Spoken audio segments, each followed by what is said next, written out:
Soy Hola. Ana, bienvenida y bienvenido a Tu Lado Cuidando. Aquí en este canal encontrarás consejos basados en mi experiencia como cuidadora de mis padres, sobre todo de mi madre que sufrió de demencia senil muy severa. Estuve a su cuidado 12 años. Vamos a ver, hoy en este capítulo te quiero hablar de algo muy importante al inicio de la enfermedad. Digo inicio, que no cuando ya tienes un diagnóstico. 1. El diagnóstico. Ese diagnóstico que cuanto antes viene, mejor. Pero no siempre es posible. Cuando tú llevas a tu familiar a la consulta, al médico de cabecera, tú ya sabes que por ahí viene o demencia o Alzheimer, algo así. ¿Por qué? Porque has vivido muchas situaciones en tu casa. Dramones, lloreras, grandes tragedias por cosas muy insignificantes. Todo se pone patas arriba. Entonces tú lo ves, tú lo sabes, pero al principio, en estas primeras fases, hay lo que yo llamaba picardía. Es decir, en el caso de mamá, por ejemplo, había momentos de tragedia, de llorera, se discutía por cualquier tontería, tú intentabas convencerla de que no era como ella te decía, sino tú tratabas de hacerle ver lo que estaba ocurriendo de verdad, pero eso era era una lucha totalmente inútil, ¿no? Entonces, la llevabas al médico o te encontrabas con gente, ibas de visita a algún sitio, o venía alguien de visita y ella se comportaba de maravilla. Reconocía a la persona, hablaba con naturalidad. En la consulta médica, esto me lo hizo durante varias visitas a la doctora del pueblo. Ella contestaba quién era, cómo me llamaba yo, cómo se llamaba mi padre, en qué había trabajado, en qué trabajaba yo, en qué trabajaba mi padre, los años que teníamos, lo contestaba todo a la perfección. Entonces la doctora me miraba con cara de... Claro, en mi caso yo antes de que ellos vinieran para Asturias, yo vivía en Barcelona. Entonces, claro, yo cuando vi lo que se me avecinaba, pues yo me vine para acá, para Asturias, para cuidarlos y atenderlos. Ya he dicho en otros capítulos que soy hija única, entonces era yo quien tenía que cuidarlos, ¿no? Entonces yo creo que la doctora pensaba, esta está acostumbrada a vivir sola en Barcelona, a hacer lo que le da la gana y no sabe convivir con personas mayores. Pero no era eso. Sencillamente era que teníamos auténticos dramones. Yo estuve pues a lo mejor un año y medio largo tratando de que me dieran un diagnóstico. Claro, mamá cada vez se impacientaba más, cada vez se alteraba más. Entonces, cuando ya se planteó la posibilidad de hacer escáneres o resonancias magnéticas, ella ya estaba muy inquieta y era algo que estaba totalmente descartado, ¿no? Entonces, en una visita, eh, la doctora empezó a hacerle preguntas y ella no supo contestar a nada. Solo supo contestar a cómo se llamaba ella. Entonces, claro, la doctora me miró y me hizo así como un gesto de tienes razón. Entonces yo le dije, es que llevo en esto más de un año tratando de hacerte ver qué es lo que le está pasando a mi madre, ¿no? Entonces, ya tienes el diagnóstico. Hasta que no te ha llegado ese diagnóstico, pues tú ya has tenido ya tus batallas. Yo viendo lo que estaba pasando, ¿no? Y lo que iba a ocurrir a partir de ese momento, pues me documenté lo mejor que pude y mentalmente estuve preparándome para bueno, que las cosas se iban a poner muy complicadas, ¿no? Eh, Empecé a, digamos, a intentar aceptar la enfermedad. Aceptar la enfermedad es un paso cuántico. Te cambia todo mucho. Pero hasta que no llega ese momento, eh, Es muy doloroso, es terriblemente doloroso. Tengo aquí una chuleta, siempre tengo una chuleta por si acaso, porque son muchas pequeñas cosas que quiero compartir y tengo miedo de que se me olvide algo. Eh, Tú en el momento que empiezas a comprender la enfermedad, la estás aceptando. Y la estás aceptando con un toque de amargura, de dolor, porque mamá ya no era mi mamá.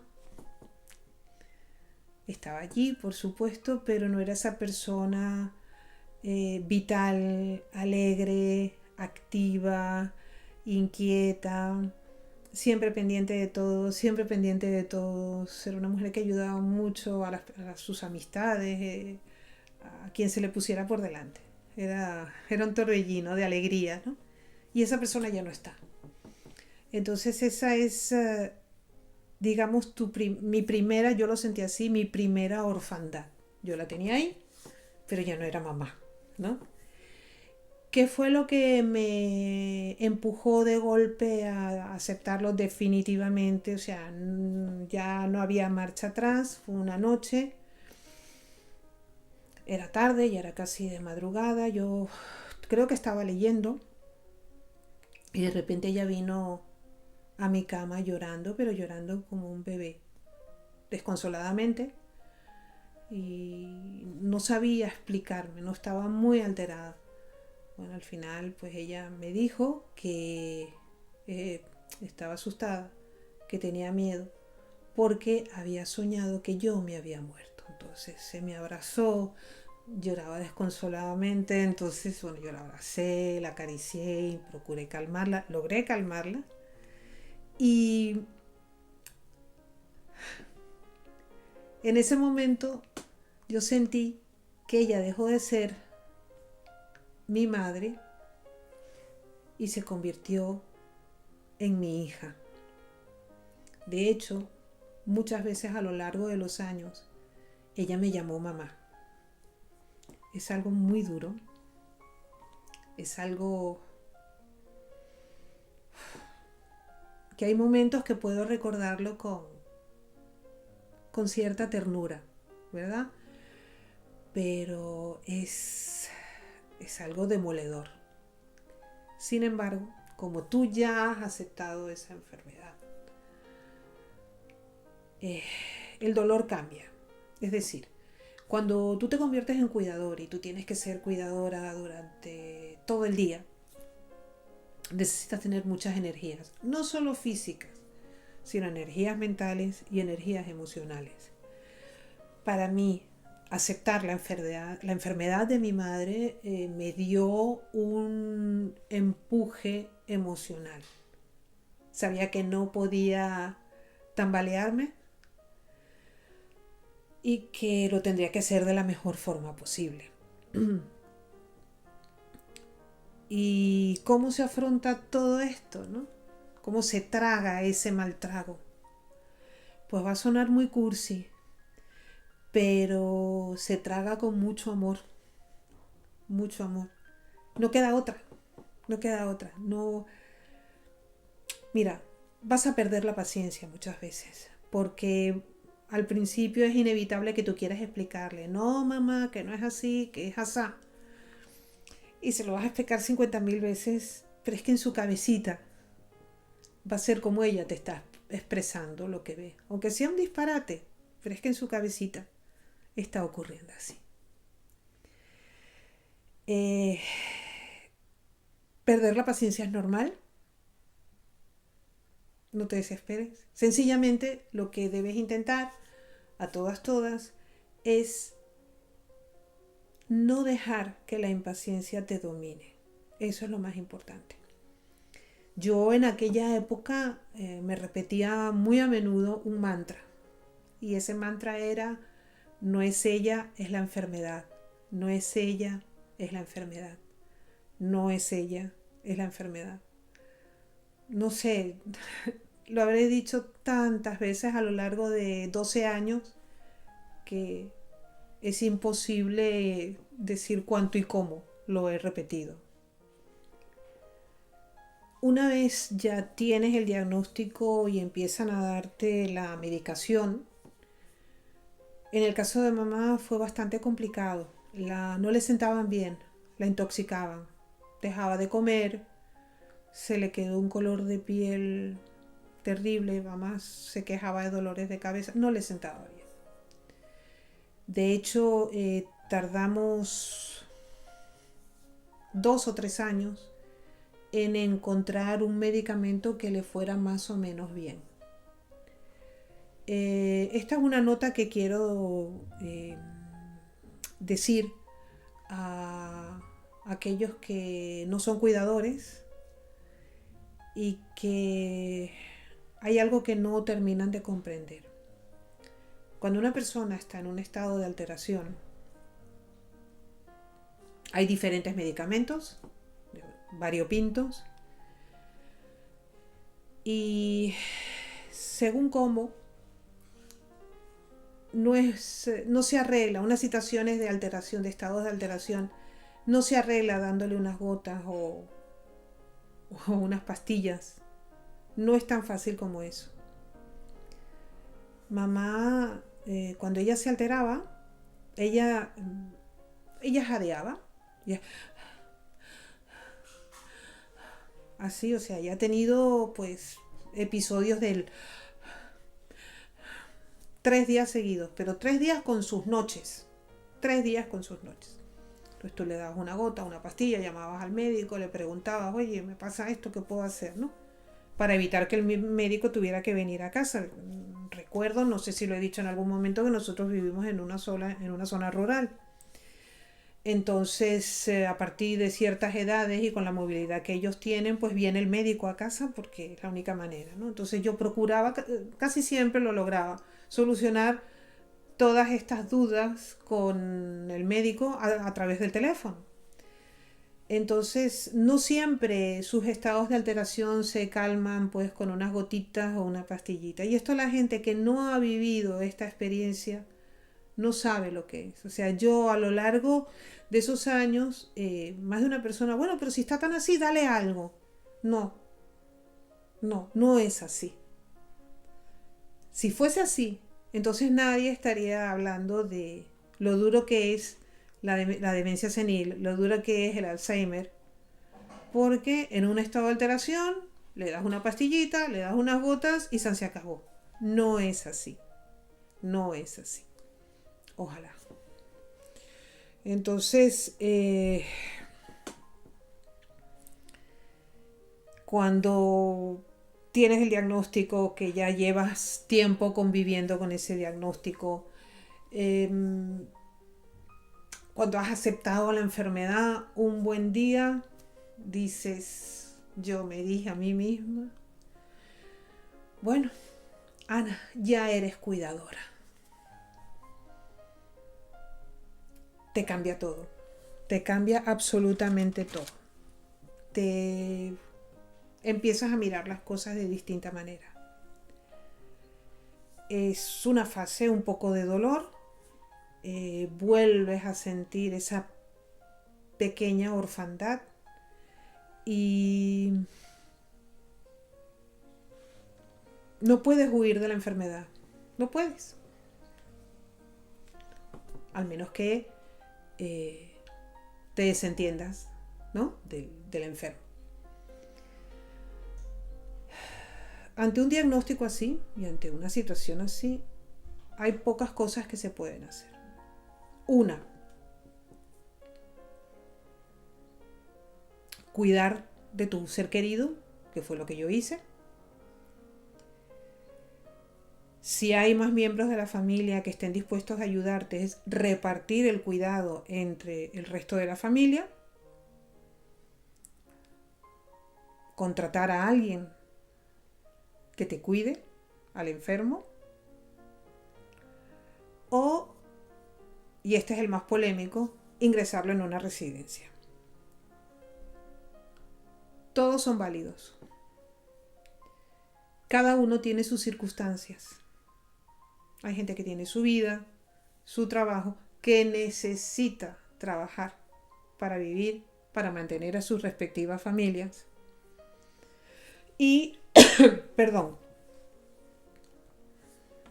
si no puedes o no llegas, no tiene nada de malo de ingresarlo en una residencia. Ingresarlos en una residencia no significa abandono. ¿Qué puede significar abandono? Cuando lo ingresas en una residencia o lo dejas en manos de cualquier miembro de la familia y te desentiendes. Tú te lavas las manos y ya está. Yo he visto casos de gente que ha tenido que ingresar a su enfermo y llamar pues casi todos los días para hablar un ratito, a ver cómo estaban, de ir a visitarlo siempre que se pudiera. Eso no es abandonar.